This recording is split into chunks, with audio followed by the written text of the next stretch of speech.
Hey guys, Hailey Lain aka Key Black here with another episode of Off the Cuff. As I'm sitting down and recording this, I'm coming off of doing a bit of editing on the Yu-Gi-Oh panel from Anime MATSURI 2023, and that, along with the last episode, along with everything else Yu-Gi-Oh right now, I'm like 80% Yu-Gi-Oh at the moment. So I'm gonna continue with the theme of the last episode where I basically just covered chapter 1. This time, I'm gonna kind of, do a broad stroke across chapters 2 through about 12. The reason being is this is kind of a swath of chapters where it kind of sets the stage for what to expect out of this dynamic. There's not a whole lot of story progression per se, aside from the appearance of Kaiba, which is its own thing, and I will touch on that. But it sort of feels like, you know when you're watching a movie and there's kind of a montage where the main character shows their stuff, like they either go through a training montage of some kind or they demonstrate like their new abilities, and there's like kind of a 1, 2, 3 sequence of like, this is just where they are now. I just talked about RoboCop recently, so the one that comes to mind immediately is the sequence in RoboCop right after his activation where he just goes and takes down a bunch of crime in like a single night. And that kind of establishes like, this is what this guy's capable of, this is what he's like against your standard criminal. That's sort of what it feels like to read chapters 2 through 12 of Yu-Gi-Oh! You know, you have your villains like the crazed TV director, your senior student who's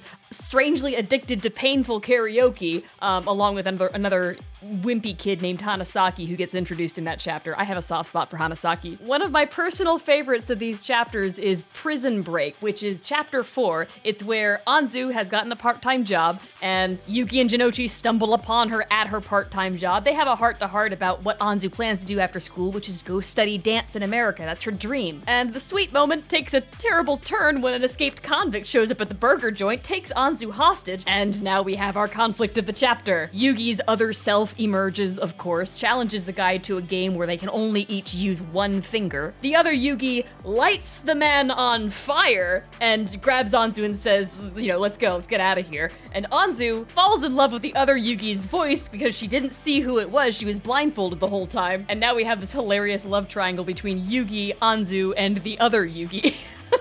It's also one of the more brutal punishments the other Yugi's dealt so far. Like, so far it's mostly been these magically induced mental insanity bouts. Their permanence is debatable. But this time he just lit a guy on fire. This whole thing is followed up by Kokorano, the school psychic, and then another set somebody on fire punishment.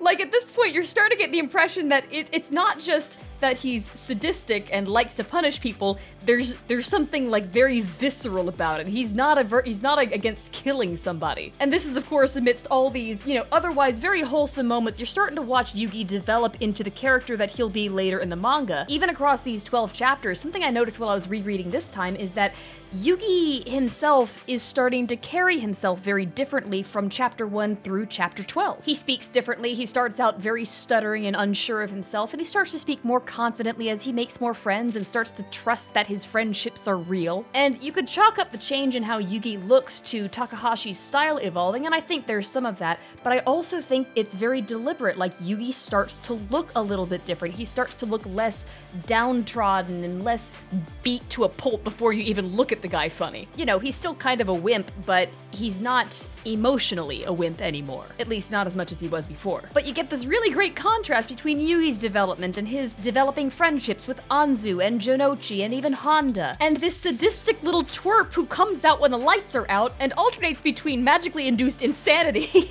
and very tangible threats by flame, scorpion sting, electrocution. Like, nothing's off the table. Like, one of the flame-induced punishments is actually he blows a guy up with a test tube after playing ice hockey on a hot griddle. That's part of what was most fun about reading these chapters is some of these games are so bizarrely creative. Like, when it becomes duel monsters and nothing but later on, it's like, okay, we're chalking up for a duel, we all know the rules of the game, and there's kind of no surprises there except for when somebody draws a new card.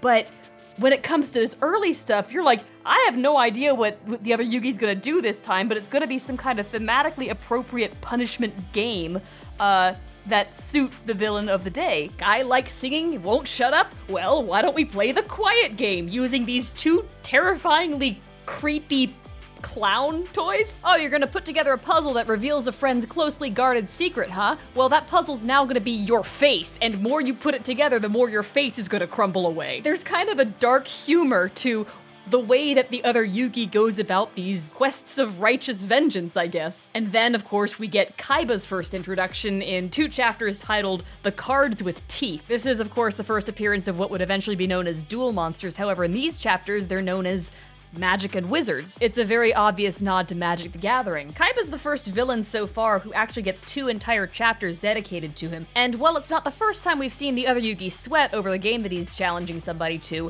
it is the first time we see him get really surprised by his opponent. At this point in the manga, Kaiba's not exactly sadistic per se, but he's not a good person by any stretch of the imagination. And he has this delightfully creepy vibe to his design. Like later in Duel Monsters and everything, I think a lot of people are very familiar with this hysterically, overly handsome anime character, but early Kaiba looks like a serial killer, and I don't know who looks creepier between him and the other Yugi. As much as I don't care for Duel Monsters myself, it was really cool to see the original incarnation of it. Like, if you put aside your impressions of Duel Monsters from the American version of the cartoon and like what eventually became the main thing of Yu-Gi-Oh, and you read this chapter like completely blind, it's like, this is actually a really cool interpretation of playing the kind of card game that Magic the Gathering is. Oh, you want to do battle with cards depicting monsters, huh? What if we make the monsters real? I love the designs of these monsters too. They're really grotesque, and it looks like Takahashi had a lot of fun drawing them. There's a lot of detail and a lot of love put into these panels. And it's easy to make fun of now, but Takahashi really did a fantastic job making this card game really exciting to watch. The paneling's fantastic, it's hyper dynamic, the monsters' designs are fantastic, as I've already said,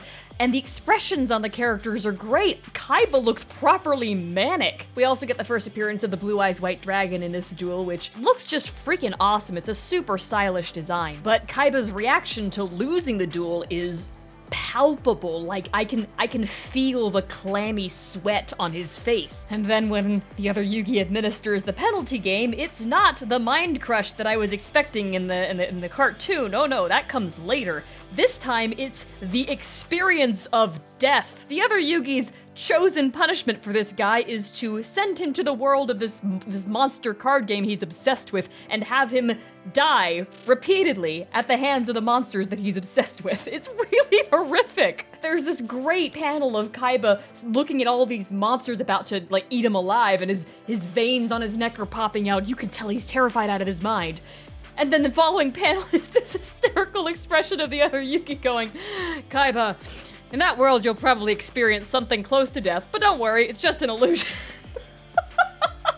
It's like, my dude. And throughout all these chapters, once again, it still maintains that really wonderfully organic and weird feeling to the style, although it is becoming a bit more uniform as he's going through it. It's really fun to see the characters develop visually along with their personalities, and then you get that added bonus of like when the other Yugi comes out, things get really dark and really creepy, and then Takahashi gets to have fun drawing monsters and horrific expressions and things like that. That's always my favorite part of the chapter. And then in chapter 13, titled The Man from Egypt, things get really, really intense. And I'm actually going to save that topic for another Off the Cuff, guys. Thanks so much for listening and for watching, and I will see you guys in the next one. Thanks again.